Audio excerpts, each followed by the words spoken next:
নমস্কার। পশ্চিমবঙ্গ সমগ্র শিক্ষা মিশন, বিদ্যালয় শিক্ষা বিভাগ, পশ্চিমবঙ্গ সরকারের উদ্যোগে বাংলার শিক্ষা ক্লাসরুম 2025-এ আমার একাদশ শ্রেণীর ছাত্রছাত্রীদের স্বাগত জানাই। আমি সংহিতা চক্রবর্তী, বেথুন কলেজিয়েট স্কুলের বাংলা ভাষা ও সাহিত্য বিষয়ের সহশিক্ষিকা। তোমাদের সঙ্গে আজ পড়ব আমাদের একাদশ শ্রেণীর সেকেন্ড সেমিস্টারের যে প্রথম পাঠ্য কবিতা বিদ্যাপতি রচিত ভাব সম্মেলন, সেই কবিতাটি আজ আমরা পড়ব। তাহলে চলো আমরা দেখে নিই কবিতাটি কি ভাবে আমরা পড়ব সেই সম্ভাব্য পাঠ্যসূচি। আমরা পাঠ্যসূচি দেখে নেব। প্রথমে আমরা পড়ব এই কবিতাটি বা পদটি যিনি লিখেছেন তার সম্পর্কে, অর্থাৎ কবি পরিচিতি। তারপর কোথা থেকে পেলাম আমরা এই পদটি পাঠ্য বইয়ে, সেই উৎস জেনে নেব। আর তারপরে আমরা ভাব সম্মিলন পড়ব। ভাব সম্মিলন কি, কেন, তার যে পাঠ্য প্রস্তুতি সেটি আমরা দুটি পর্যায়ে জেনে নেব। তারপর জানব কথা সার, অর্থাৎ পাঠ্য বস্তুটি সংক্ষেপে একটুখানি জেনে নেব। তারপর জানব এই বিশেষ ভাষা সম্পর্কে সামান্য কিছু টিকা হিসেবে। আর তারপরে শব্দার্থ সহ পাঠ্যপদটির আলোচনা জানব। তারপর আরও একটি ভাব সম্মেলনের পদ বিদ্যাপতি রচিত, এরকম একাধিক পদ তিনি লিখেছিলেন। আমরা আরও একটি পদ আমাদের পাঠ্য পদের মতোই জেনে নেব, সেটি সমার্থক পদ। এরপরে একটা খুব মজার জিনিস আছে তোমাদের জন্য। বেথুন স্কুলেরই প্রাক্তন ছাত্রী, সে এখন বাংলা ভাষারই শিক্ষিকা, অন্য একটি স্কুলে পড়ায়, খুব ভালো গান গায়। সে তোমাদের জন্য আজকের এই পদটি গেয়েছে এবং সেটি তোমরা আমার সঙ্গেই দেখবে। তারপরে সবশেষে আমরা আজকের পাঠ্যপদটির সম্ভাব্য কিছু প্রশ্নোত্তর আলোচনা করে নেব। তাহলে এখন চলো আমরা যাই কবি পরিচিতি সম্পর্কে জেনে নিই। প্রথমে কবি পরিচিতি। দেখো, বাঁদিকে রয়েছে একটি ছবি, কবি বিদ্যাপতি লেখা। বিদ্যাপতির এই ছবিটি তোমরা তোমাদের পাঠ্য বইতেও দেখতে পাবে, সাদা কালো এই ছবি, এবং পাঠ্য বইতে যেভাবে দেওয়া আছে বিদ্যাপতি সম্পর্কে সেটা মিলিয়ে পড়বে এই কবি পরিচিতির সঙ্গে। মিথিলার রাজসভার কবি হলেও বাঙালির প্রাণের পদকর্তা হয়ে যিনি সুপ্রতিষ্ঠিত এবং মহাপ্রভু শ্রী চৈতন্য থেকে শুরু করে রসিক বাঙালি সমাজ যাকে আপন করেছেন, তিনি মৈথিল কোকিল তথা অভিনব জয়দেব কবি বিদ্যাপতি।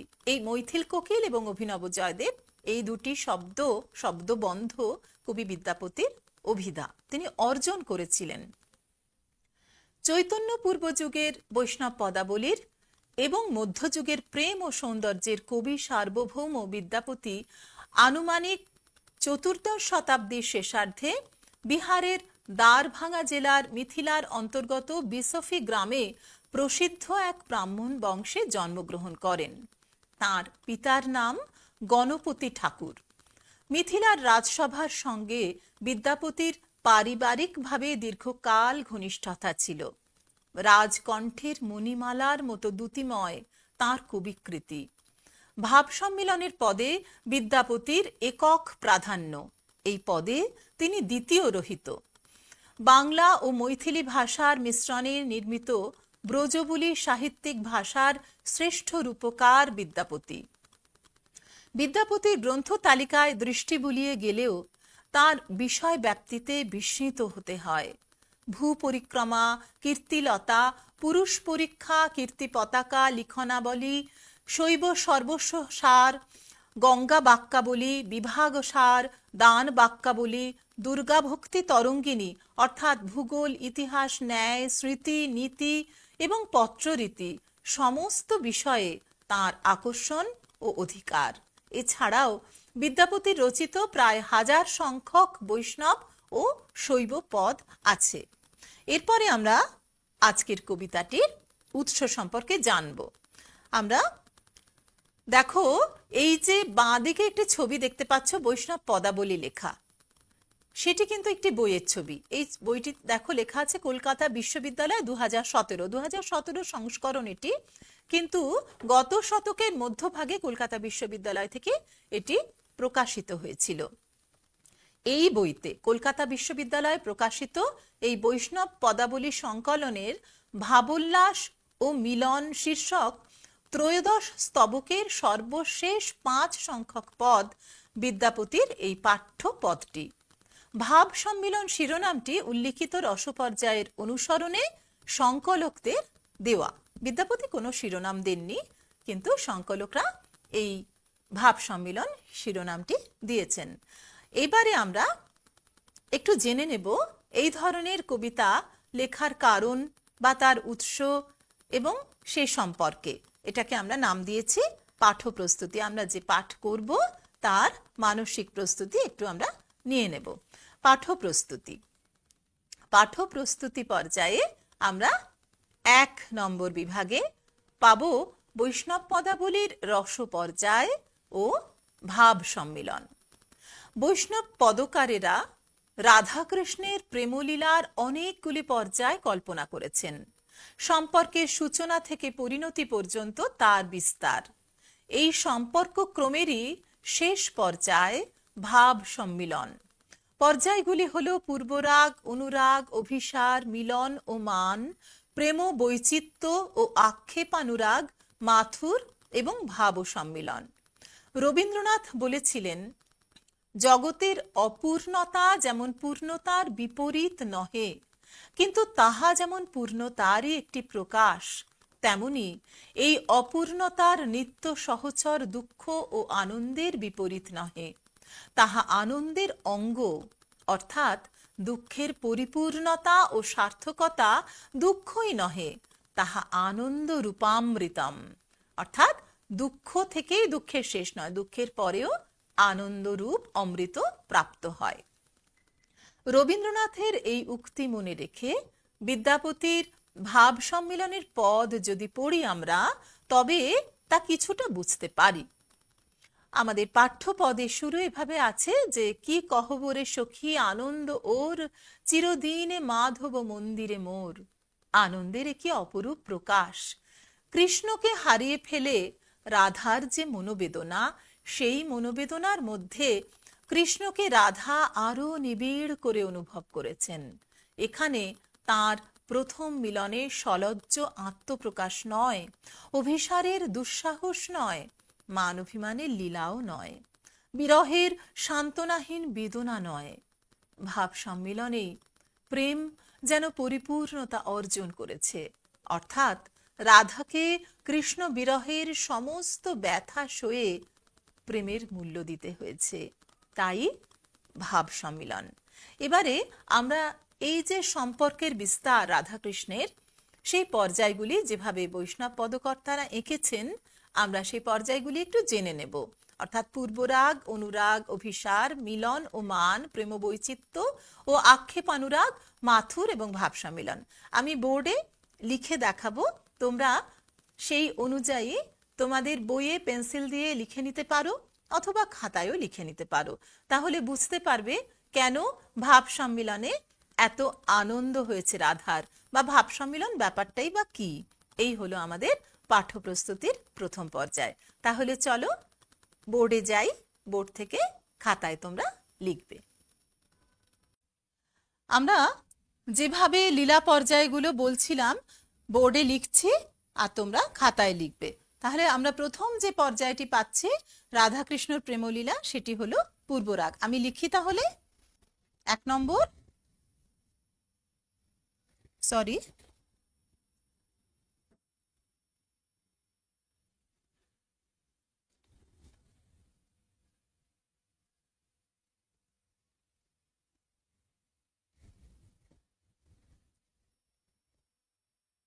পূর্বরাগ। পূর্বরাগ হলো রাধাকৃষ্ণের প্রেমলীলার প্রথম পর্যায়। কিভাবে?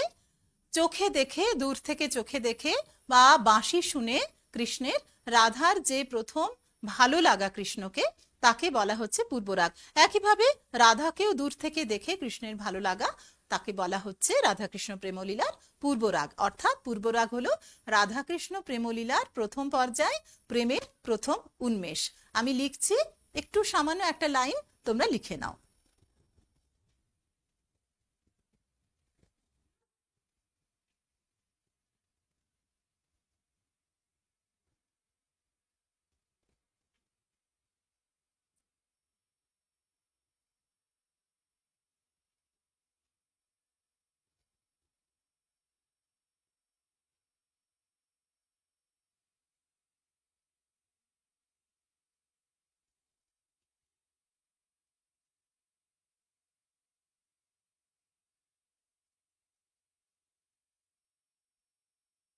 কি লিখলাম? দর্শন, শ্রবণ ইত্যাদির মাধ্যমে প্রেমের প্রথম উন্মেষ, একে বলছে পূর্বরাগ।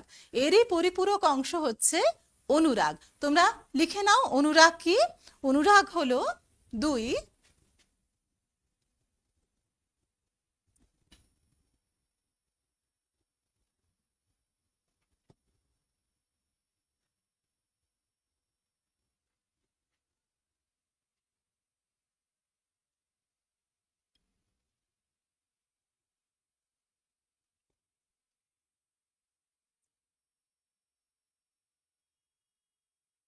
প্রেমের নিত্য নবীন অনুভব। পূর্বরাগের পরবর্তী পর্যায় হচ্ছে অনুরাগ। এই যে পূর্বরাগ এবং অনুরাগ, এর পরে হচ্ছে অভিসার। অভিসার কি? কোনো একটা জায়গায় তোমরা নিশ্চয়ই কীর্তনে শুনেছো, গ্রামাঞ্চলে বা শহরে যেখানে কীর্তন হয়, যে রাধা চলেছেন কৃষ্ণের উদ্দেশ্যে কুঞ্জ বনে মিলিত হবেন বলে। কৃষ্ণ বাঁশি বাজাচ্ছেন বা যমুনা তীরে, সেখানে রাধা চলেছেন গোপনে সবার অলক্ষ্যে, তাকে বলা হয় অভিসার। অর্থাৎ নায়ক নায়িকার পরস্পরের উদ্দেশ্যে যাত্রাকে বলা হয় অভিসার। তাহলে আমরা লিখে নিই।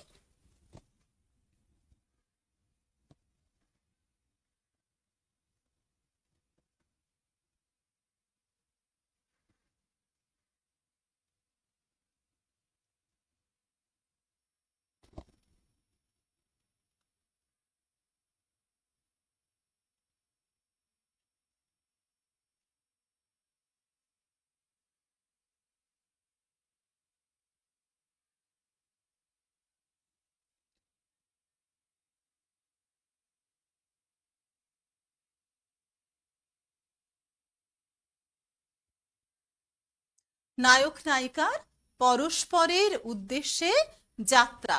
তোমরা দেখতে পাচ্ছ নায়ক নায়িকার পরস্পরের উদ্দেশ্যে যাত্রা। এই যাত্রা অধিকাংশ সময় প্রতিকূল, কেননা রাধা তো গৃহিণী, তিনি তো সবার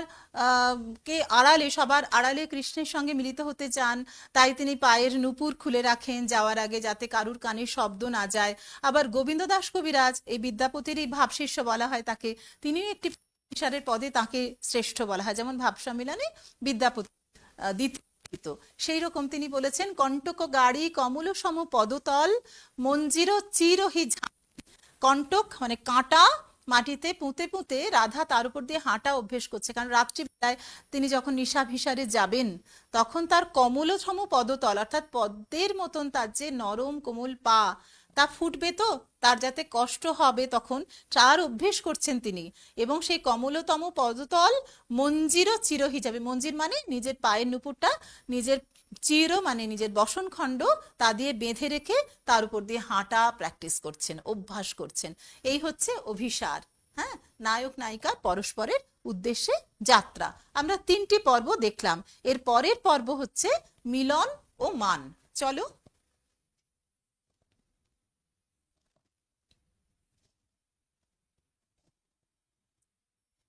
তাহলে এর পরবর্তী পর্ব, 4 নম্বর পর্ব হচ্ছে মিলন ও মান।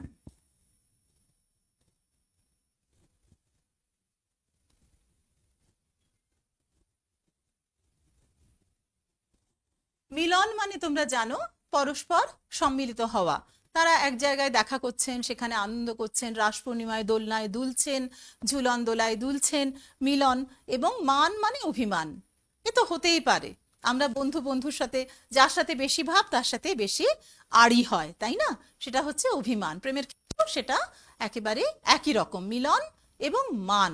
আসলে কি, রাধা কৃষ্ণের প্রেমলীলা বৈষ্ণবেরা জানেন যে তা যেন ঐশ্বরিক লীলা, তাই খেলা বলছেন না, বলছেন লীলা।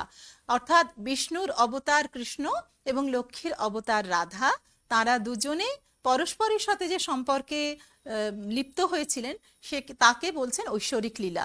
কিন্তু রবীন্দ্রনাথ তার সোনারতরী কবিতায়, বৈষ্ণব কবিতায় কিন্তু বলেছেন যে, সত্য করে বলো মোরে হে বৈষ্ণব কবি, কোথা তুমি পেয়েছিলে এই প্রেমচ্ছবি, হেরি কাহার নয়ান রাধিকার অশ্রু আখি পড়েছিল মনে। অর্থাৎ একেবারে মানবের জীবনে যা যা হয়, তাই যেন রাধা এবং কৃষ্ণের প্রেমলীলার প্রত্যেকটি পর্যায়ে সেইভাবে যাচ্ছে। কিন্তু তারপরে তা ঐশ্বরিক প্রেমে কিভাবে উন্নীত হলো আমরা দেখব। তাহলে মিলন এবং মান আমরা জেনে নিলাম। এই যে মিলন এবং মান, এর পরে কিন্তু আসছে প্রেম বৈচিত্র্য। খেয়াল করবে বিষয়টা, বানানটা কিন্তু বৈচিত্র্য নয়, বৈচিত্র্য। এই আমি দিচ্ছি, একটু দেখো, তোমরা লিখে নাও।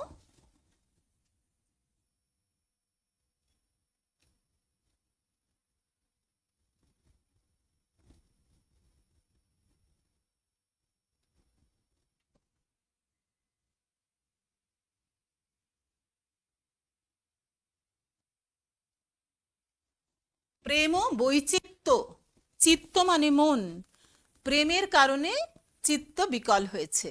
এর একটা কারণ কি, যে নায়ক, এটা প্রেমের উৎকর্ষের জন্য হয়, যে পরস্পরের কাছে থেকেও তারা বিরহ অনুভব করছেন। খুব কাছাকাছি যখন আমরা কোনো খুব প্রিয়জনের থাকি, তখন খুব মনে হয় না, যারা ধরো তোমরা মেয়ে ছেলে মেয়েরা হোস্টেলে থাকো, বাড়িতে যাও, মা বাবার কাছে যখন আছো মনে হয়, বা বন্ধুদের কাছে যখন আছো, ইস এই তো আবার কালকে চলে যাব কি পরশু চলে যাব। এই যে চলে যাওয়া, সে তো তুমি যখন যাবে তখন তোমার দুঃখ হবে, তখন তোমার কষ্ট হবে, কিন্তু এখনই তার জন্য মন খারাপ করছে। এটা হচ্ছে প্রেম বৈচিত্র্য। যাকে খুব ভালোবাসি তার কাছে থেকেও তার জন্য দুঃখ বোধ করি, যে তাকে হারাই হারাই, এই একটা মন থাকে। তাহলে প্রেম বৈচিত্র্য কি, একটু লিখে নাও।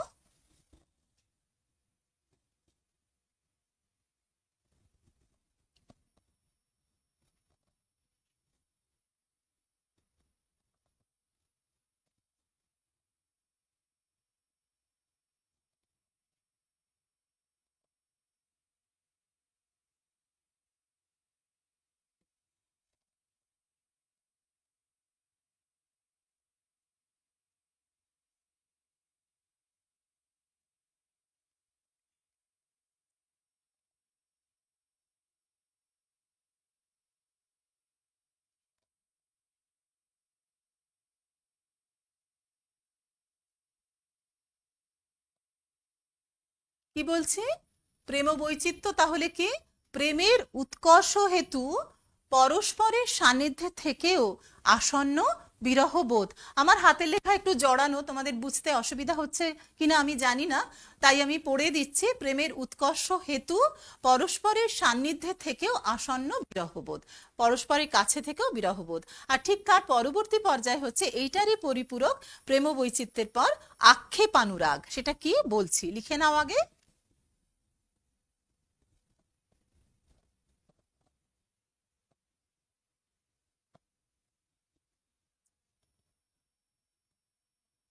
আক্ষেপ যুক্ত অনুরাগ, আক্ষেপানুরাগ। আক্ষেপানুরাগ কি, যে রাধার মনে হচ্ছে যে কুল মান জাতি এইসবের জন্য, শীল এইসবের জন্য তিনি কৃষ্ণকে মিলনে বাধা দিয়েছেন, বলেছেন না আমার বাড়িতে আমার ননদ আছে, শাশুড়ি আছে, এখন আমি যেতে পারবো না, বা অমুকে আমাকে কিছু বলবে তাই আমি যেতে পারবো না, বা এখন প্রকৃতি বিরূপ তাই আমি যেতে পারবো না, এরকম বিভিন্নভাবে কৃষ্ণ যখন ডেকেছেন, রাধা তখন তাকে বাধা দিয়েছেন।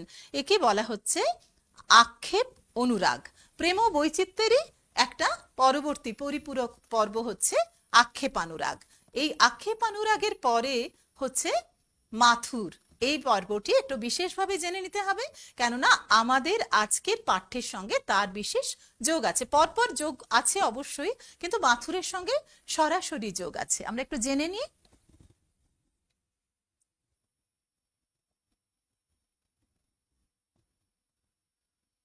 মাথুর, মাথুর কি, কৃষ্ণ অনেক দিন বৃন্দাবন লীলায় ছিলেন, বৃন্দাবনেই তো গোপিনীদের সঙ্গে এবং রাধার সঙ্গে তার এত আনন্দ আয়োজন সমস্ত কিছু।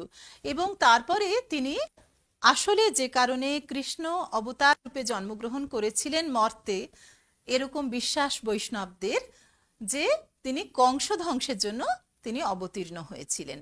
তাহলে কংস ধ্বংসের জন্য অবতীর্ণ হয়েছেন, কংস তো রয়েছেন মথুরায়, মথুরায় তার গমন এইবারে কংস বধের জন্য তিনি চলে গেলেন মথুরায়। এবার মথুরায় যখন তিনি চলে গেলেন, আর তিনি কিন্তু কখনো ফিরে এলেন না, আর তার বৃন্দাবনে আসা হয়নি।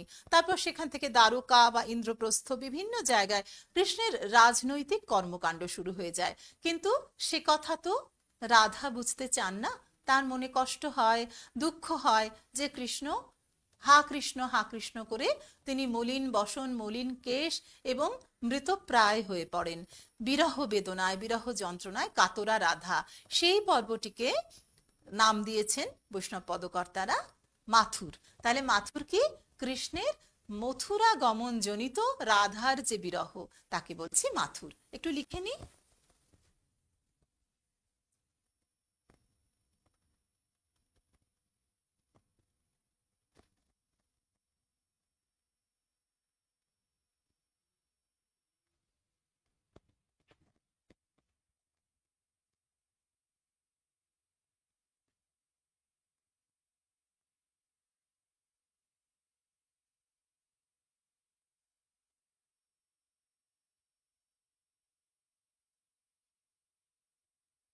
একে বলছে মাথুর।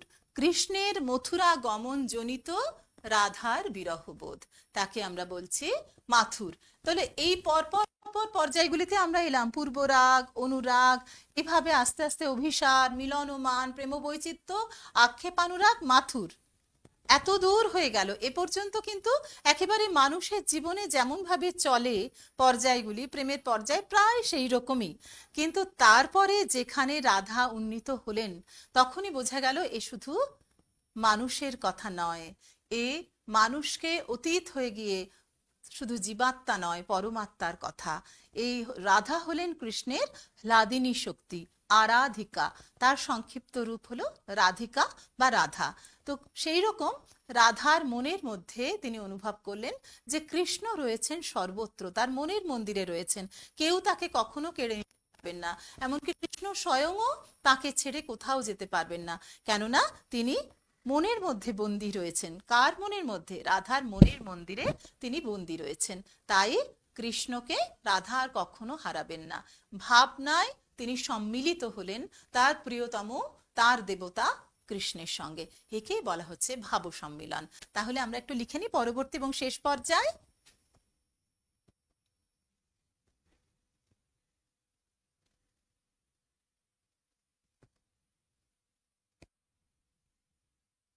ভাব সম্মিলন, ভাবনায় সম্মিলিত হওয়া। কৃষ্ণের সঙ্গে রাধার ভাবনায় সম্মিলিত হওয়া হলো ভাব সম্মিলন।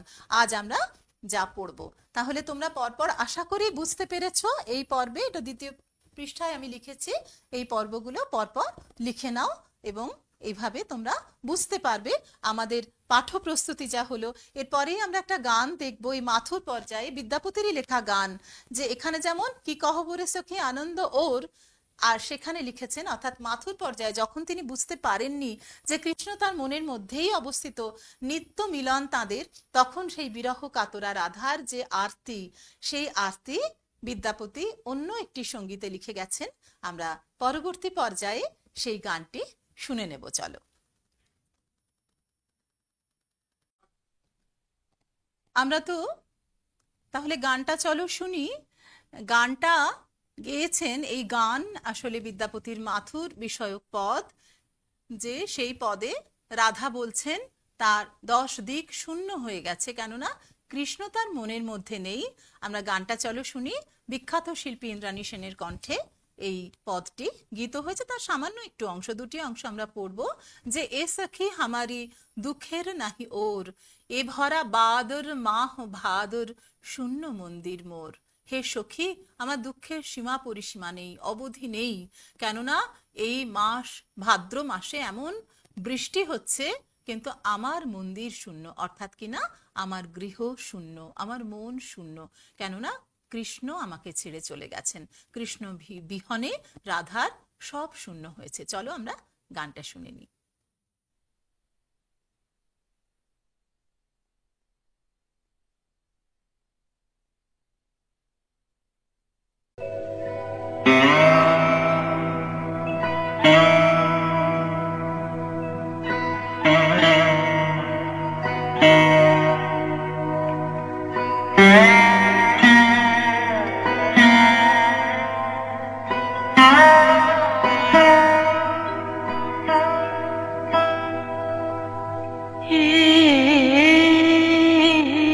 सखी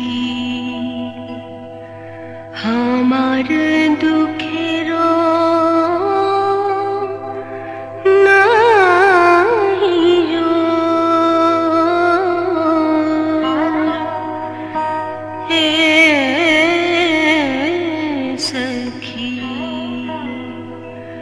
আমার দুঃখের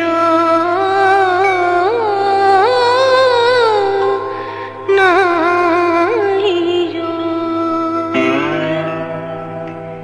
হে ভরা বাদর মাহবাদর শূন্য मंदिर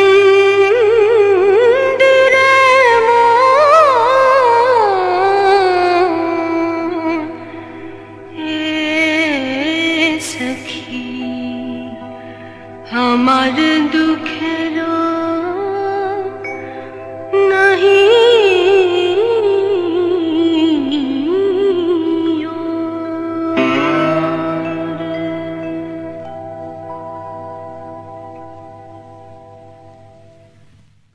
আমরা শুনে নিলাম গানটির একটুখানি অংশ। এরপরে আমরা আজকে যে পাঠ্য কবিতাটি তা সংক্ষেপে জেনে নেব। কথাসার অর্থাৎ আমাদের পাঠ্য কবিতা সংক্ষিপ্ত রূপ। পাঠ্য ভাব সম্মিলন পদে রাধার ভাবলোকে রাধাকৃষ্ণের মিলন চিত্র অঙ্কিত হয়েছে। কৃষ্ণকে মনের মন্দিরে চিরদিনের জন্য একান্ত করে পাওয়ার অনুভূতির কথা রাধা তাঁর সখীদের ব্যক্ত করেছেন। দীর্ঘদিন কৃষ্ণকে কাছে না পাওয়ার বিরহ যন্ত্রণা শেষে আবার মিলন ঘটেছে যেন তাদের। রাধা প্রতি মুহূর্তে অনুভব করেছেন কৃষ্ণই তাঁর জীবনে শ্রেষ্ঠ সম্পদ। কবি বিদ্যাপতিও যেন রাধার বিরহ বেদনা অনুভব করে বলেছেন, শ্রী রাধিকার মতো সুজনের দুঃখ স্বল্পকালই স্থায়ী হয়। আমরা দেখি অন্তরের মাঝে নিত্য মিলনের উপলব্ধির মাধ্যমে শ্রী রাধিকার দুঃখ ঘুচেছে। এই হলো যে কবিতাটি আমরা পড়ব তার সংক্ষিপ্ত সার। এরপরে আমরা এই যে কবিতাটি তোমরা এর আগে গান হিসেবেও শুনলে, পাথুরে এসাকি হামারি দুঃখের নাহি ওর, তো আমরা বুঝতে পারছি যে পুরোপুরি বাংলায় তো লেখা নয়। মিথিলার কবি বিদ্যাপতি তিনি একটি বিশেষ ভাষায় রচনা করেছিলেন, ব্রজবুলি সে ভাষা সাহিত্যিক ভাষা, সে ভাষায় কখনো কেউ কথা বলেননি। তো সেই ভাষাটি সম্পর্কে আমরা চলো একটুখানি জেনে নিই। টিকা হিসেবে তোমরা লিখেও নিতে পারো। জেনে নি চলো। ব্রজবুলি মধ্যযুগীয় বাংলা সাহিত্যের দ্বিতীয় কাব্য ভাষা বা উপভাষা। ব্রজবুলি মূলত এক ধরনের কৃত্রিম মিশ্র ভাষা। মৈথিলি ও বাংলার মিশ্রিত রূপ হল ব্রজবুলি ভাষা। হুমায়ুন আজাদ ব্রজবুলি ভাষা সম্পর্কে লিখেছেন, এ ভাষায় কোনো অমধুর শব্দ নেই, কঠিন শব্দ নেই। যে সকল শব্দ উচ্চারণ করলে শুনতে ভালো লাগে না, তাদের বদলে এখানে সুন্দর করা হয়। এজন্য ব্রজবুলি খুব মিষ্টি, সুরময়, গীতিময় ভাষা। মিথিলার কবি বিদ্যাপতি আনুমানিক 1374 থেকে 1460 তার জীবৎকাল এ ভাষার উদ্ভাবক বলা যেতে পারে। তাকে অনুসরণ করেই পরবর্তী বৈষ্ণব পদকর্তা কবিরা লিখেছেন ব্রজবুলিতে পদ। তার ভাষার অনুসরণে বাংলা, উড়িষ্যা এবং অসমের সাহিত্যে পঞ্চদশ শতাব্দীর শেষ ভাগে ব্রজবুলি ভাষার প্রচলন হয়। এই ব্রজবুলি ভাষায় পরবর্তী ক্ষেত্রে গোবিন্দ দাস কবিরাজ অনেকগুলি পদ রচনা করেন। রবীন্দ্রনাথের ভানু সিংহের পদাবলীর ভাষাও ব্রজবুলি। মনে রাখতে হবে, ব্রজবুলি কিন্তু ব্রজের ভাষা নয়, একটি কৃত্রিম লেখ্য ভাষা। তাহলে আমরা ব্রজবুলি সম্পর্কে জানলাম। দেখো, যেমন বৈদিক ভাষা থেকে সংস্কার সাধন করে সংস্কৃত ভাষা সৃষ্টি হয়েছিল, সে ভাষায় তো কেউ কথা বলতেন না, সে ভাষায় সাহিত্য রচনা হতো। তো সেই রকম ব্রজবুলিও কিন্তু একটি কৃত্রিম সাহিত্যিক ভাষা। আমরা এইবারে বই খুলব এবং আমরা দ্বিতীয় সেমিস্টারের যে প্রথম কবিতা তোমাদের পাঠ্য ভাব সম্মিলন, সেটি আমরা প্রত্যেকটি পংক্তি অনুসারে পড়ব, তার ভাবনাটি বোঝার চেষ্টা করব। চলো আমরা পাঠ্য কবিতায় যাই। আমাদের পাঠ্য কবিতা ভাব সম্মিলন, লিখেছেন কবি বিদ্যাপতি। বিদ্যাপতি লিখছেন, কি কহবরে সখী আনন্দ ওর, চিরদিন মাধব মন্দিরে মোর, পাপ সুধাকর যত দুঃখ দেলো, পিয়া মুখ দর্শনে তত সুখ ভেলো।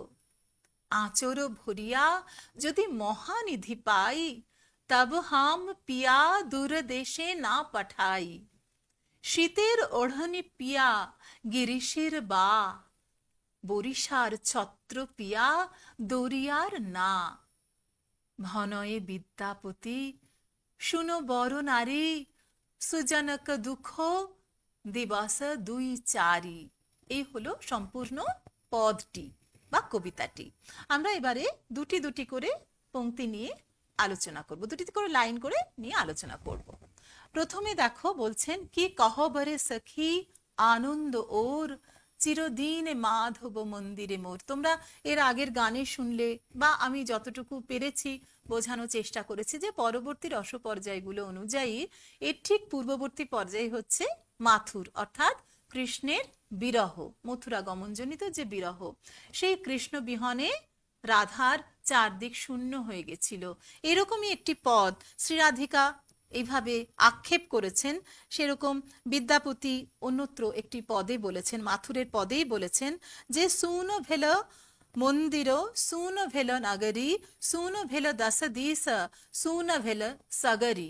অর্থাৎ ভেল মানে হলো, হ্যাঁ, তাহলে শূন্য মন্দির, শূন্য 10 দিক, শূন্য নগরী, শূন্য মন্দির মানে আমার গৃহ এবং সাগর, জলস্থল সর্বত্র শূন্য হয়ে গেছে। সেই শূন্যতা থেকে, সেই একেবারে আত্যন্তিক বিরহ যন্ত্রণা যা মৃতপ্রায় করে রেখেছিল শ্রী রাধিকাকে, সেখান থেকে তিলে তিলে তিনি মুক্তি পেয়েছেন, মুক্তি খুঁজেছেন নিজের ভেতরেই কৃষ্ণকে অনুভব করে। এ যেন রাধিকার আত্মদর্শন। সেই পর্বে প্রেমের সেই মহত্তর পর্যায়ে তিনি উন্নীত হয়ে বলছেন সখীকে ডেকে যে, সখীরে আমি কি আনন্দের কথা বলবো, আমার আনন্দের আর অবধি নেই। আমরা বলি না, কি যে বলবো তোকে বুঝে পাচ্ছি না, ঠিক সেই রকম কথা একেবারে কথ্যভাবেই যেন রাধিকা তার সখীকে নিজের অনুভব উপলব্ধি ব্যক্ত করেছেন। বলছেন, কি কহবরে সখী আনন্দ ওর, ওর মানে সীমা, পরিসীমা বা অবধি। আমার আনন্দের আর অবধি নেই। কেন রাধিকার এত আনন্দ? কেননা চিরদিনে মাধব মন্দিরে মোর। মাধব অর্থাৎ কৃষ্ণ, কৃষ্ণ চিরদিন আমার মন্দিরে। এখানে এই মন্দির শব্দের অর্থ গৃহ বা রাধিকার মনোমন্দির। তাহলে নিত্য লীলা কৃষ্ণের আমার মনের মধ্যে, তাকে কেউ আর কেড়ে নিতে পারবে না, তাকে আমি চিরতরে পেয়েছি। এই প্রাপ্তির এই আত্মদর্শন হয়েছে, উপলব্ধি, আত্ম উপলব্ধি হয়েছে শ্রী রাধিকার। আমরা প্রথম দুটি লাইনে পেলাম। পরে কি বলছেন, পাপ সুধাকর যত দুঃখ দিল, পিয়া মুখ দর্শনে তত সুখ ভেলো। বলছেন পাপী সুধাকর, সুধাকরকে চন্দ্রমা, চাঁদের অপর নাম সুধাকর। তাহলে এই চাঁদকে তিনি বলছেন পাপিষ্ঠ, পাপ সুধাকর। পাপ কেন বলছেন চাঁদকে? চাঁদ তো আমাদের ভালো লাগে, দেখতে সুন্দর বা মন আনন্দিত হয় জ্যোৎস্নায়। কিন্তু রাধিকার মনে যখন বিরহ বেদনা ছিল, তখন সেই চাঁদ তাকে একটু আনন্দ দেয়নি, বরং তাকে কৃষ্ণের কথা মনে করিয়ে দিয়েছে, কৃষ্ণের মুখ চন্দ্রমা মনে করিয়েছে, তাদের মিলন সুখ মনে করিয়েছে। ঝুলন পূর্ণিমায় তারা একই সাথে দুলেছিলেন, বা রাস পূর্ণিমায় তারা একই সাথে আনন্দ করেছেন সখীদের সঙ্গে নিয়ে। সেই যে কৃষ্ণের মিলনের যে মুহূর্তগুলি স্মৃতি হয়ে তাকে বিরহে যন্ত্রণায় দগ্ধ করেছে। তাই চাঁদকে তিনি তিরস্কার করছেন পাপিষ্ঠ বলে। বলছেন পাপ সুধাকর যত দুঃখ দিল। তাহলে সেই চাঁদ তাই তাকে দুঃখ দিয়েছে, আনন্দ দেয়নি, দিয়েছে দুঃখ। কেননা মিলনের ক্ষণ সে মনে করিয়ে দিয়েছে, তাই দুঃখ দিয়েছে বলে তিনি চাঁদকে পাপিষ্ঠ বলে তিরস্কার করছেন। দিল মানে দিল। আর তাতে কি হয়েছে তারপর? এখন তার মনের কি অবস্থা? আর তিনি পাপিষ্ঠ বলছেন না, কেননা পিয়া মুখ দর্শনে তত সুখ ভেলো। পিয়ার অর্থাৎ প্রিয়তমের মুখ তিনি দর্শন করছেন, তার থেকে বেশি সমধিক সুখ তিনি লাভ করছেন। ভেলো মানে হলো, তত সুখ হলো। অর্থাৎ যতখানি দুঃখ পেয়েছি ততখানি সুখ আমি পেলাম আমার প্রিয়তমের মুখ দর্শনে। এই প্রিয়তম কি প্রত্যক্ষ তো তার কাছে দর্শন দিলেন? না, তিনি অপ্রত্যক্ষ তার কাছে, কিন্তু চোখের আড়াল হলেও মনের আড়াল নয়। তোমরা রবীন্দ্রনাথের একটি সঙ্গীত নিশ্চয়ই জানো, যে চোখের আলোয় দেখেছিলেম চোখের বাহিরে, অন্তরে আজ দেখব যখন আলোক নাহিরে। যখন চোখে আলো ছিল তখন চোখের বাইরে ছিলে তুমি, আর এখন চোখে আমার আলোক নেই, এখন আমি চোখ মুদে, চোখ বন্ধ করে আমার হৃদয়ের মধ্যে তোমাকে দেখতে পাই। আমাদের যেসব বন্ধু আত্মীয় স্বজন তারা জীবনের পরপারে চলে গেছেন, দৃষ্টির অতীত হয়েছেন, তাদের কি আমরা হারিয়ে ফেলেছি চিরতরে? একদমই না। আমাদের মনের মধ্যে তারা চিরদিন থাকেন। যতদিন আমি থাকব ততদিন আমার প্রিয় মুখ আমার মনের মধ্যে থাকবে। সেই রকম ভাবেই রাধাও বলছেন যে পাপ সুধাকর যত দুঃখ দিল, পিয়া মুখ দর্শনে তত সুখ ভেল। ততটা সুখ আমি পেয়েছি। পরের দুটি লাইনে পড়ি, কি বলছেন রাধিকা? আচর ভরিয়া যদি মহানিধি পাই, তব হাম পিয়া দূর দেশে না পাঠাই। বলছেন আমি যদি আঁচল ভরে মহা ধনরত্ন পাই, মহানিধি পাই, অনেক ধনরত্ন পাই, কিন্তু তাও আমি আমার প্রিয়তমকে দূর দেশে পাঠাবো না। সত্যি তো রাধার থেকে অনেক দূরে চলে গেছেন, বৃন্দাবন থেকে অনেক দূরে চলে গেছেন কৃষ্ণ, মথুরায়। তো সেই রকম দূর দেশে রাধা আর তাকে পাঠাবেন না, কৃষ্ণকে মনের মধ্যেই রেখে দেবেন। জাগতিক সমস্ত সুখ বা ধনরত্ন, মহানিধি, তা তো পার্থিব। সেই সমস্ত পার্থিব ধনরত্ন তার কাছে তুচ্ছ, কেননা তার সর্বস্ব হলেন কৃষ্ণ, সর্বশ্রেষ্ঠ ধন, পরম ধন। তাই সেই চির সখাকে তিনি কখনো দূর দেশে পাঠাবেন না, কোনোভাবেই তিনি কৃষ্ণের প্রবাস বাস মেনে নিতে পারছেন না, পারবেন না। এ কথা তিনি সখীর কাছে ব্যক্ত করেছেন। তারপরে এই সখা কেমন? এই পিয়া, পিয়া মানে প্রিয়তম, রাধার প্রিয়তম কৃষ্ণ, তার ধরন কেমন, রাধার কাছে তার উপলব্ধিটা কি, কেমন ভাবে রাধিকা তাকে অনুভব করেন, তার পরের দুটি পদে আমরা, মানে পরের দুটি লাইনে আমরা দেখতে পাই। কি বলছেন রাধা? শীতের ওঢ়নি পিয়া গিরিশের বা, বরিশার ছত্র পিয়া দরিয়ার না। অর্থাৎ রাধা কৃষ্ণের একমাত্র অবলম্বন, সর্ব অবস্থায় সর্বস্থানে। শীতের ওঢ়নি, ওঢ়নি মানে গাত্র আবরণ। শীতকালে শীত লাগলে আমরা গায়ে চাদর দিই, শীত নিবারণী। তো সেই শীত করলে কৃষ্ণই তা নিবারণ করেন। আর গিরিশির মানে গ্রীষ্মের, গরমকালের, গরমকালের বা অর্থাৎ বাতাস, গরমকালের তীব্র দহন, রোদের তাপ নিবারণ করে মৃদু শীতল বাতাস তিনি। আর বরিশার ছত্র অর্থাৎ বর্ষাকালের প্রচন্ড বৃষ্টি থেকে বাঁচবার জন্য কৃষ্ণই মাথায় ছাতা হয়ে দাঁড়ান। তাহলে আমরা দেখতে পাচ্ছি বছরের বিভিন্ন সময় বিভিন্ন আবহাওয়ার যে দোর্দণ্ড প্রতাপ, তার থেকে কৃষ্ণই তাকে রক্ষা করেন। শীতের ওঢ়নি পিয়া গিরিশির বা, বরিশার ছত্র পিয়া দরিয়ার না। শুধুমাত্র আবহাওয়ারই নয়, এমনকি বিপদ সংকুল দরিয়া অর্থাৎ এক্ষেত্রে নদী, যমুনার পারাপার করেছিলেন কৃষ্ণ তাকে, সেই তুমুল তুফান থেকে কৃষ্ণই তো তাকে রক্ষা করেছিলেন। এবং রাধা অনুভব করেন যে এই ভবসাগর, এই দরিয়া থেকে না মানে নৌকো, এখানে না মানে নেতিবাচক নয়, দরিয়ার না মানে নাও বা নৌকো, অর্থাৎ কৃষ্ণই তাকে এই ভবসাগর পারাপার করিয়ে দেবেন। নদীর নৌকো হচ্ছেন কৃষ্ণ। এবং এই যে চারটি দুটি দুটি করে চারটি পর্ব আমরা পড়লাম, স্তবক যদি বলি তাদের, একেবারে শেষ স্তবকে আমরা পাচ্ছি বিদ্যাপতির অনুভব, কবি বিদ্যাপতি। তোমরা জানো যে এইরকম ভাবে একে বলা হয় ভণিতা, যেখানে পদের শেষে, গানের শেষে বা কবিতার শেষে ওই মধ্যযুগের বাংলা সাহিত্যের কবিরা নিজেদের পরিচয় দিতেন, আত্মপরিচয় দিতেন। ভণিতাকে বলা হয় কবির আত্মপরিচয়। তো সেইখানে ভণিতা মানে ভনয়ে বিদ্যাপতি সুন বর নারী, বলছেন বিদ্যাপতি ভণিতা করছেন, অর্থাৎ বিদ্যাপতি বলছেন, কাকে বলছেন? শুনো বড় নারী, অর্থাৎ সুন্দরী রমণী বা শ্রেষ্ঠ রমণী মানে বড় নারী। বড় নারী কে এখানে? শ্রী রাধিকা। রাধিকাকে সম্বোধন করে বলছেন, হে সুন্দরী শ্রেষ্ঠা, তুমি আমার কথা শোনো। কি কথা বলছেন তিনি? সুজনক দুঃখ দিবাসা দুই চারি।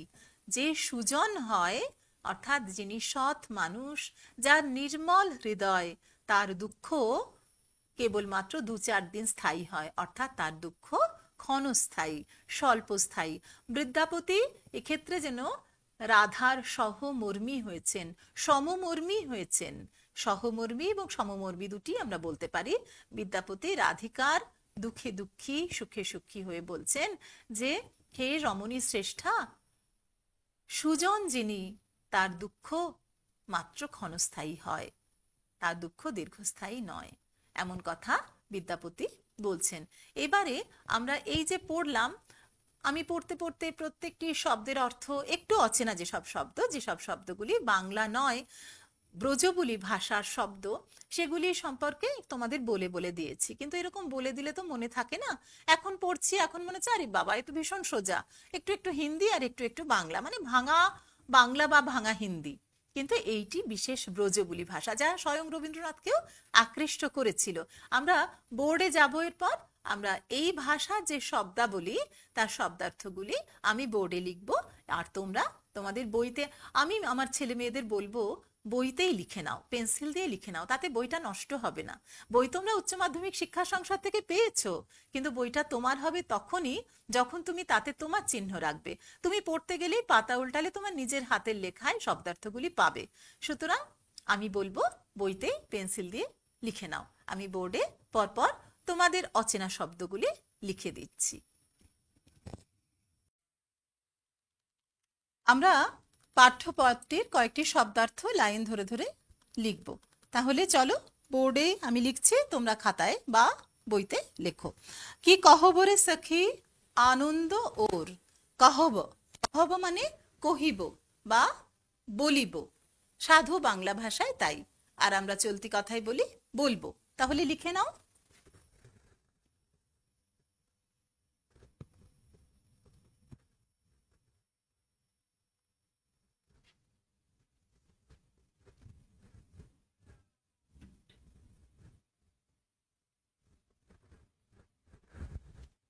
কহব শব্দের অর্থ হলো কহিব বা বলবো।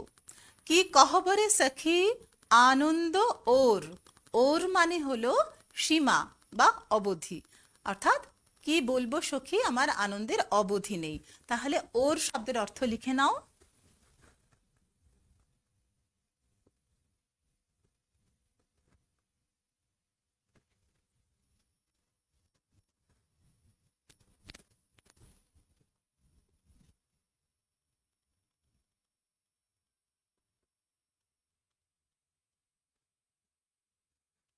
ওর শব্দের অর্থ হলো সীমা বা অবধি।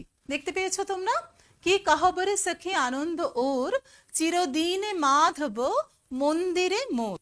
এই মন্দির মানে কিন্তু দেব দেউল নয়, হ্যাঁ, মন্দির মানে হচ্ছে রাধিকার মনোমন্দির, মনের ঘর।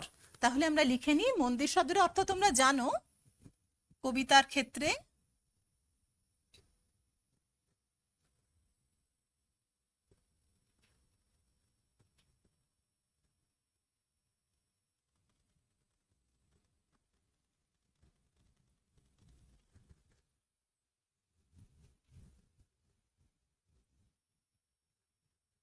রাধার মনোমন্দিরে, রাধার মনের মধ্যে।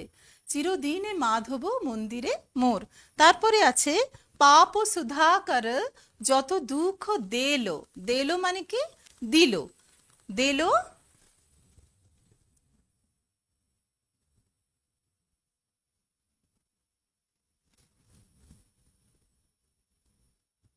এখন মনে হচ্ছে যে এ তো খুব সোজা, বুঝতে পারছি, কিন্তু অনেক সময় হয়তো পড়তে গিয়ে দেল করে উচ্চারণ করে ফেলছো, বা মনে পড়ছে দেলো শব্দের অর্থ, সেজন্য বইয়ের পাশে লিখে নেওয়াটা ভালো। পাপ সুধাকর যত দুঃখ দেলো, পিয়া মুখ দর্শনে তত সুখ ভেলো। ভেলো শব্দের অর্থ এর পাশেই আমি লিখে দিচ্ছি, লিখে নাও। 5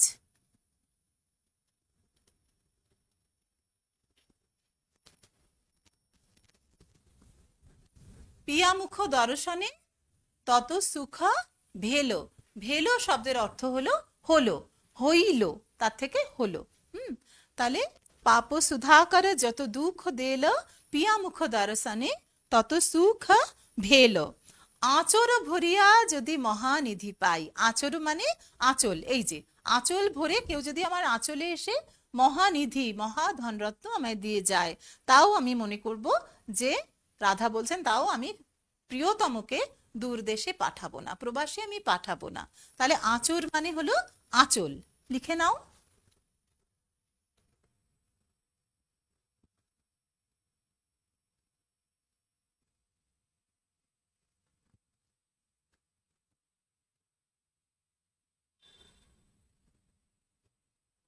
আঁচর মানে আঁচল।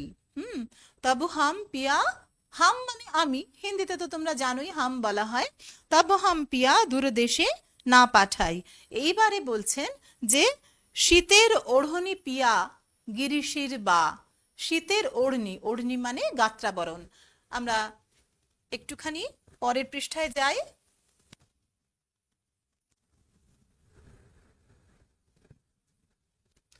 কি বলছেন? শীতের ওড়নি।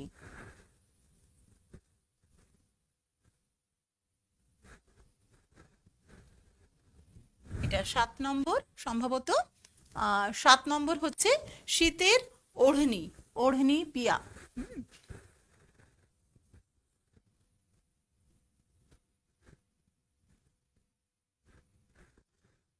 হ্যাঁ, আবারও ভুল লিখছি আমি।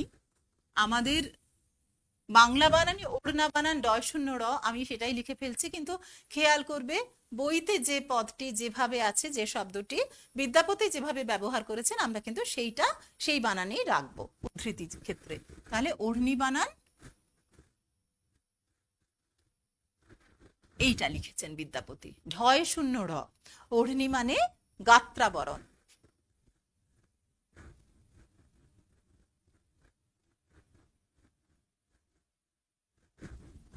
গায়ের আবরণ, এই যে আমরা এভাবে যে ঢেকে নিই ওড়না বা আঁচল দিয়ে, সেই শীতের ওড়নি পিয়া গিরিশির বা। গিরিশি মানে গ্রীষ্ম, এটা আর লিখছি না, কিন্তু বা শব্দটির অর্থ তোমরা লিখে নাও।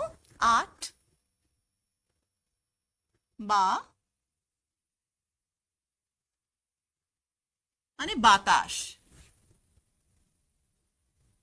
বায়ু থেকে বা, কেমন? তাহলে গ্রীষ্মে বাতাস। আর কি? আর বলছেন বরিশার ছত্র পিয়া দরিয়ার না।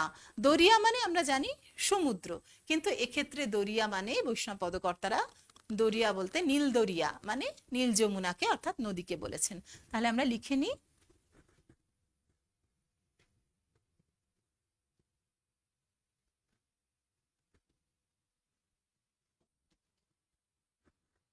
নদী, কেমন?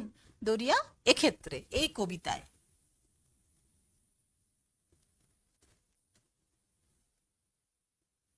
এই পদে তার অর্থ হলো নদী। আর কি? দরিয়ার না। না মানে কি?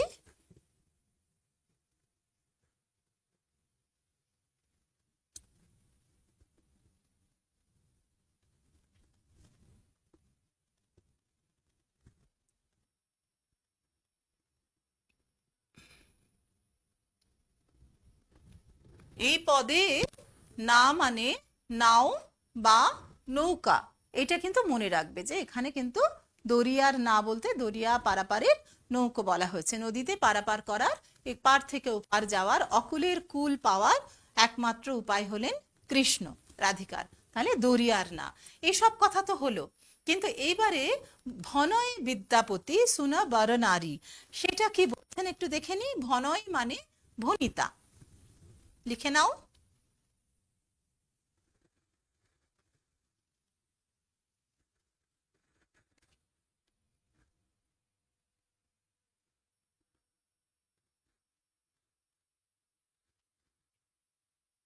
ভনয় মানে,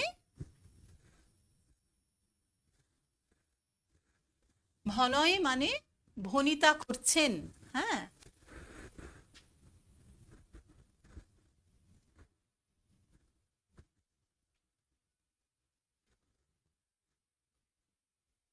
ভনিতা করছেন, তার অর্থ কি?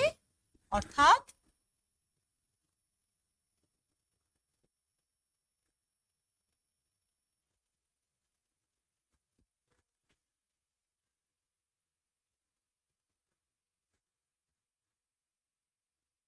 আত্মপরিচয়কে বলা হয় ভনিতা।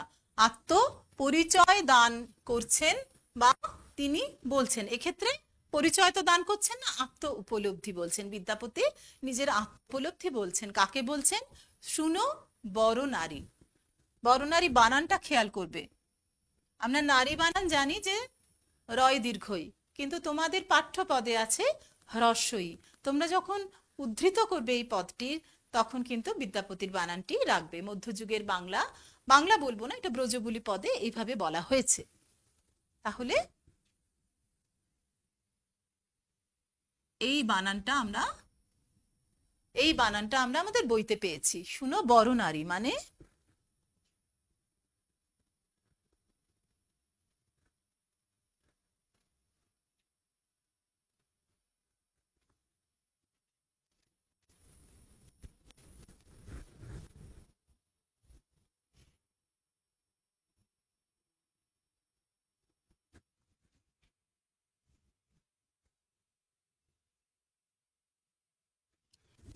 সুন্দরী নারী বা রমণী শ্রেষ্ঠা কিংবা বরণীয়া নারী।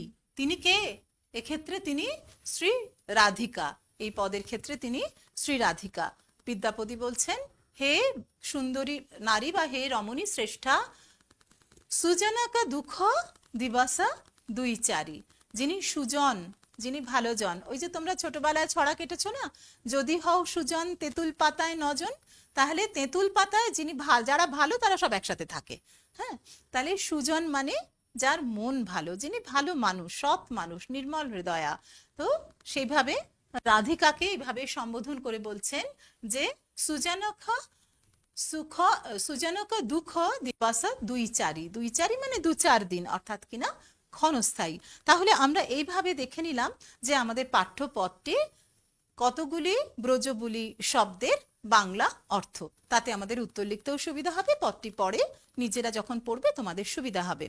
এরপরে আমরা দেখে নেব যে স্তবক অনুযায়ী, ওই যে দুটো দুটো করে লাইন বললাম, সেই দুটো লাইনের একটা করে আমরা দেখে নেব এক লাইনে সেই দুটি শব্দের, দুটি লাইনের অর্থ কি হতে পারে দেখে নেব। এক ঝলক দেখে নেব, সেই ঝলক আমরা দেখে নেব।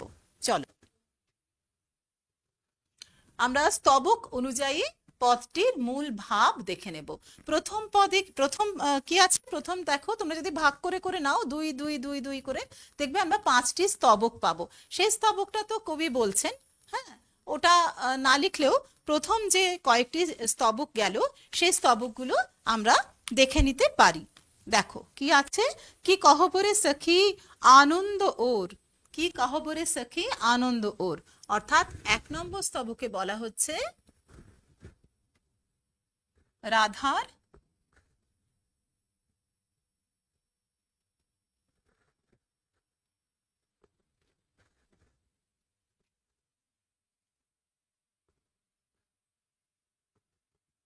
রাধার সীমাহীন আনন্দ। কি বলবো আনন্দের কথা, কেননা কারণ কি? কৃষ্ণকে অন্তরে পেয়ে রাধার সীমাহীন আনন্দ। সেটাও লিখতে পারো, রাধাকে অন্তরে অনুভব করে, রাধার কৃষ্ণকে রাধা অন্তরে অনুভব করেছেন, তাই তার সীমাহীন আনন্দ। এরপরে হচ্ছে কেন পাপ, চিরদিন মাধব মন্দিরে মোর, সেটা জানলাম। এর পরের দুটো যে লাইন, পাপ সুধা কর যত দুঃখ দিল, পিয়া মুখ দর্শনে তত সুখ ভেল। অর্থাৎ কিনা বিরহের দুঃখের সমপরিমাণ সুখ তিনি পেয়েছেন।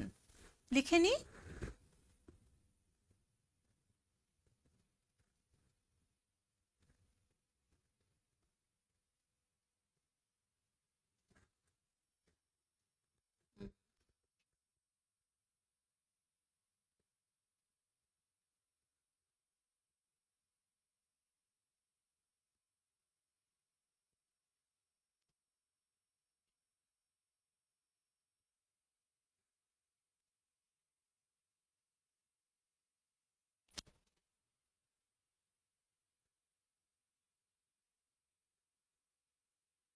আছে, একটা লাইনে আমরা পেলাম বিরহ দুঃখের সমপরিমাণ সুখ লাভ করেছেন রাধা।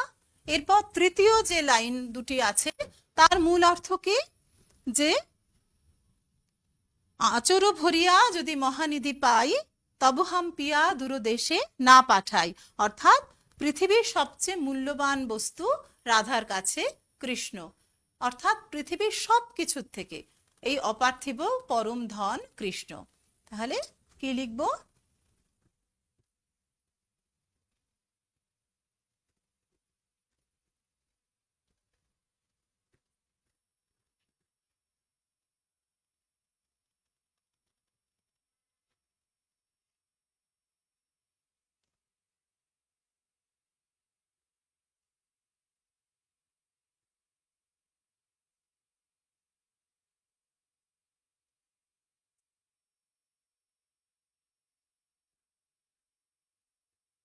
কি লিখলাম? কৃষ্ণই রাধার কাছে সব পার্থিব ধনের অপেক্ষা কাম্য।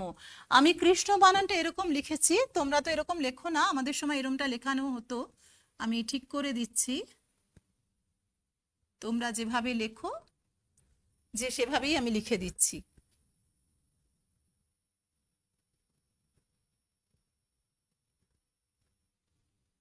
তাহলে কৃষ্ণই রাধার কাছে সব পার্থিব ধনের অপেক্ষা কাম্য।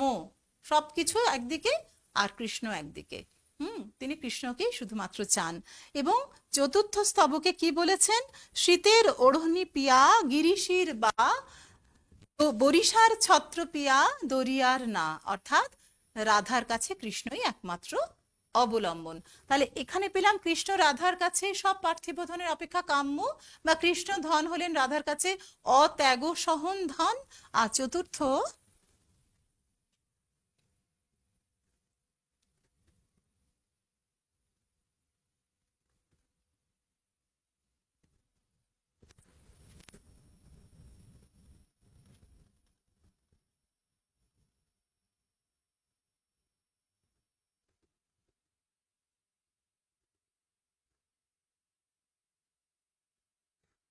কৃষ্ণই রাধার একমাত্র অবলম্বন। তাহলে একবার, আর শেষটা আমি আর লিখলাম না, যে বিদ্যাপতি বলেছেন যে এটা তো বিদ্যাপতির কথা, যে যিনি সুজন তার দুঃখ ক্ষণস্থায়ী।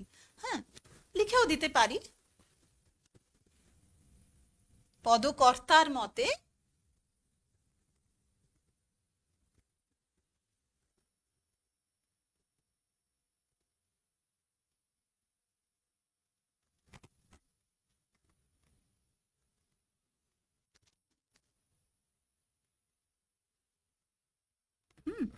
তাহলে আমরা এক ঝলকে 5টি পর্ব দেখে নিলাম আমাদের পাঠ্যপত্রের।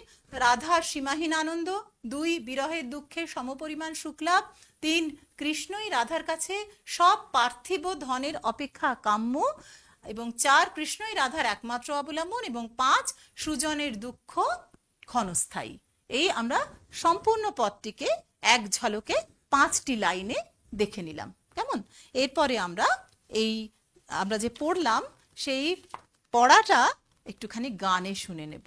চলো, আমরা গান তো শুনবো, তার আগে তোমাদের সঙ্গে ভাগ করে নিই বিদ্যাপতির আরো একটি ভাব সম্মিলনের পদের অংশ বিশেষ, যেখানে মাথুর পর্যায়ের পর রাধা অন্তরে কৃষ্ণকে এইভাবেই উপলব্ধি করেছেন, এবং তিনি বলছেন, আজু রজনী হাম ভাগে পোহায়লু পেখলু পিয়া মুখ চন্দা জীবন যৌবন সফল করি মানলু দশ দিশ ভেল নিরদন্দা। বলছেন, আজকের রজনী, আজকের নিশা রাত্রি আমি মহাভাগ্যে পুইয়ে এসেছি। রাত পুইয়েছে আমার, পোহায়লু মানে রাত্রি প্রভাত হয়েছে, রাত শেষ হয়েছে, ভাগে মানে মহাভাগ্য করে। কেন? পেখলু, পেখলু মানে দেখলাম। পেখলু পিয়া মুখ চন্ধা, অর্থাৎ প্রিয়র মুখ চন্দ্রমা, চাঁদমুখী শ্রীকৃষ্ণকে তিনি দেখতে পেয়েছেন। পেখলু প্রেক্ষণ করলাম, অর্থাৎ দেখলাম। এবং তখন তার কি হয়েছে, যে সখী হামারি দুঃখের সুখের নাহি ওর, এটা যে তিনি বলেছেন না, কি কহবরে সখী আনন্দ ওর চিরদিন মাধব মন্দিরে মোর, এইরকম ভাবেই বলছেন জীবন যৌবন সফল করি মানলু, এটা তো বুঝতেই পারছো, আমার জীবন যৌবন সার্থক হলো, সার্থক মানলাম। কেননা 10 দিক, দশা দিশা, দিশা বানানটা এখানে দন্তস্ব, এরকমই বানান ব্রজবুলিতে আমরা দেখেছি। তাহলে 10টি দিক, ভেলো মানে হইল, হলো নিরদ্বন্দ্বা, আর কোথাও দ্বন্দ্ব নেই, নির্দ্বন্দ্ব। অর্থাৎ আমরা দেখতে পাচ্ছি রাধা বলছেন তার 10 দিকের কোথাও আর দুঃখ নেই, কোনো দ্বন্দ্ব নেই, মনে কোনো ক্লেশ নেই, তার জীবন যৌবন তিনি সফল বলে মানছেন। এটা আরেকটি সমার্থক উদ্ধৃতি তোমাদের জন্য রাখলাম। উত্তর লিখতে গিয়ে নিজেরা এটি ব্যবহার করলে, ইচ্ছা করলে ব্যবহার করতে পারো। এইবারে আমরা আমাদের পাঠ্যপদটিকে গান হিসেবেই তো এটা গেও, এটি তো শুধু কবিতা হিসেবে বলার জন্য নয়। তো সেই গান আমরা শুনবো। এই গান গেয়েছে তোমাদের জন্য আমাদেরই বেথুন কলেজের স্কুলের এক প্রাক্তন ছাত্রী, শিশু গায়িকা অস্মিতা মণ্ডল। গানটি সে গেয়ে পাঠিয়েছে এবং সেটা তোমাদের আমি দেখাবো এখানে, দেখো, এবং তার সঙ্গে তোমরা পদটা কিন্তু মিলিয়ে পড়ে নেবে। চলো আমরা গানটা শুনি। কি কহবরে সুখী আনন্দ ওর, কি কহবরে সুখী আনন্দ ওর, চিরদিনে মাধব মন্দিরে মোর, কি কহবরে সুখী আনন্দ ওর, পাপ শোধা করো যত দুঃখ নেলো, প্রিয়া মুখ দর্শনে তত সুখ ভেলো, আচর ভরিয়া যদি মহানিধি পাই,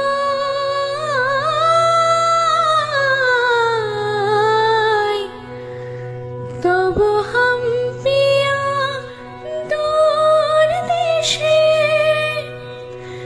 না পাঠাই, শীতের ওড়ানি পিয়া গিরিশের বরিশার ছত্র পিয়া দরিয়ার না, ভানুয়ে বিদ্যাপতি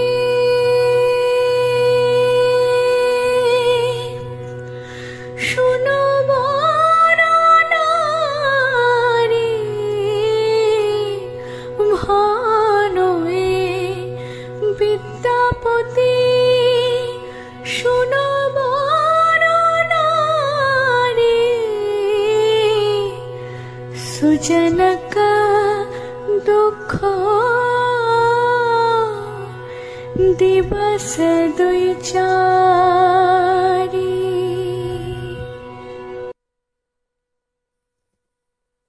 আমরা এই পদটিকে গান হিসেবে শুনলাম।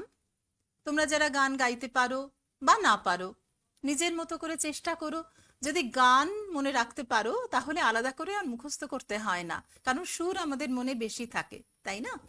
তবে আমি আমার সব ছেলে মেয়েদের অনুরোধ করব, এই ছোট্ট একটি পদ তোমরা কিন্তু প্রত্যেকটি লাইন মুখস্থ করো।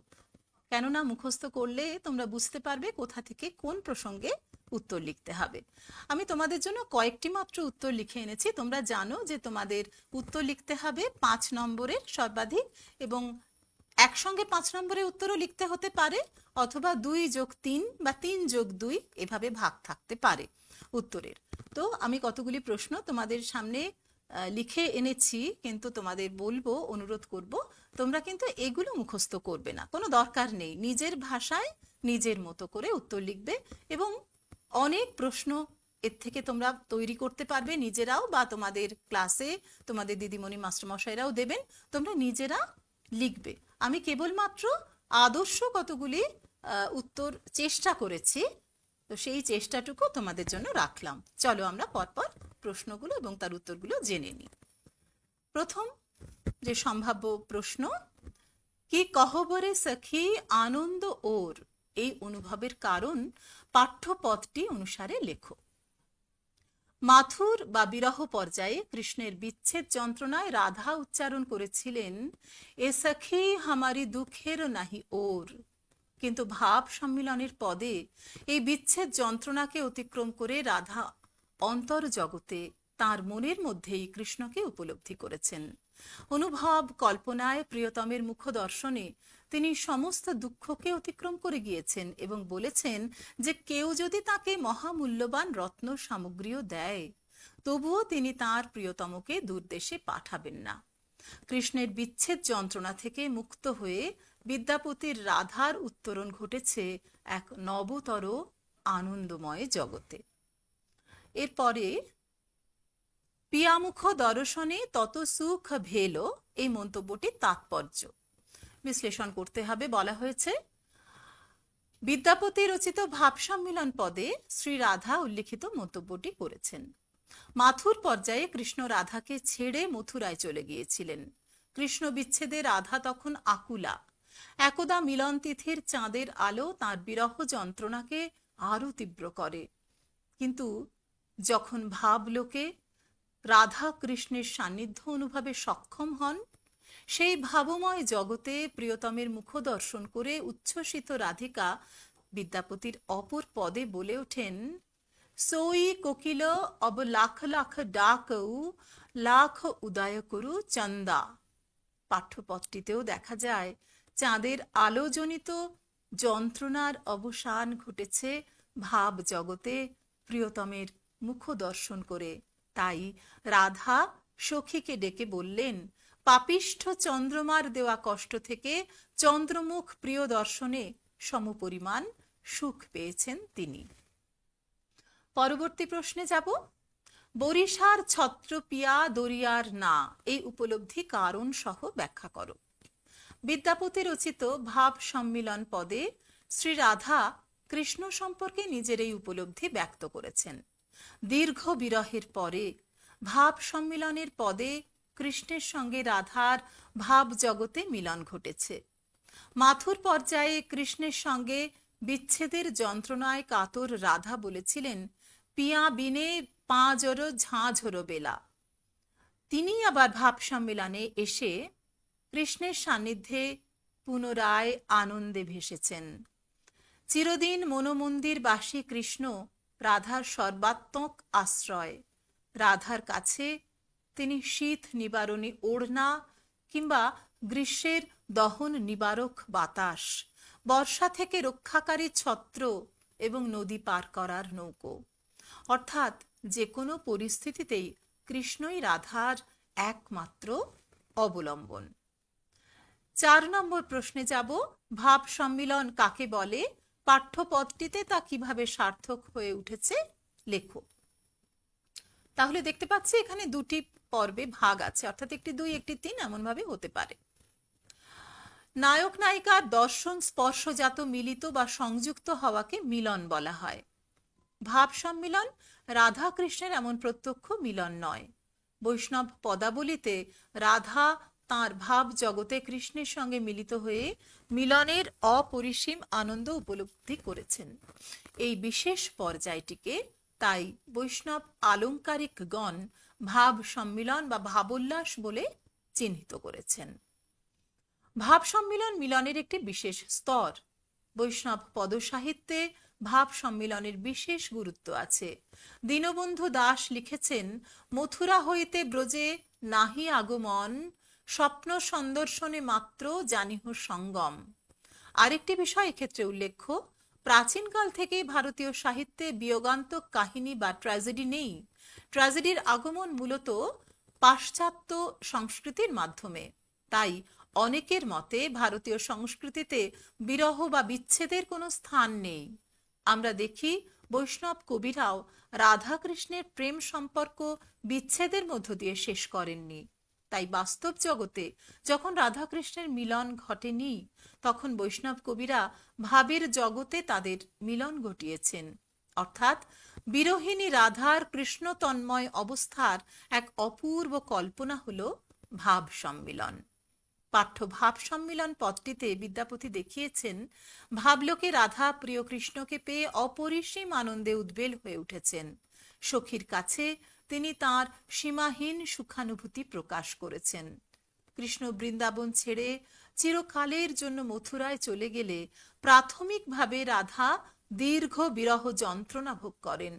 তারপর তিনি কৃষ্ণের ধ্যানে মগ্ন হয়ে অন্তরে উপলব্ধি করেন সেই পরম প্রিয়ের অন্তহীন সান্নিধ্য। দুঃখকে অতিক্রম করে কাঙ্ক্ষিত সুখের নাগাল পান রাধা তাঁর মানস বৃন্দাবনে। তাই আর কৃষ্ণকে হারানোর ভয় নেই তার। এইভাবেই সার্থক হয় রাধা কৃষ্ণের প্রেমলীলার ভাব সম্মেলন। আমরা এর পরের প্রশ্ন এবং তার উত্তরে যাব। আমি আশা করব আমার ছেলেমেয়েরা এরকম অসংখ্য প্রশ্নের উত্তর নিজেরা লিখতে পারবে, যেভাবে আমরা পড়লাম তার থেকে। চলো আমরা পরবর্তী প্রশ্নে যাই।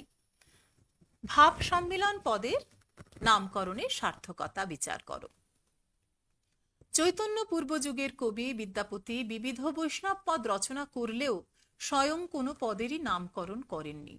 পরবর্তীকালে বৈষ্ণব দর্শন অনুযায়ী ভাব ও রস বিচার করে পদগুলিকে বিভিন্ন লীলা পর্যায়ে ভাগ করা হয়েছে।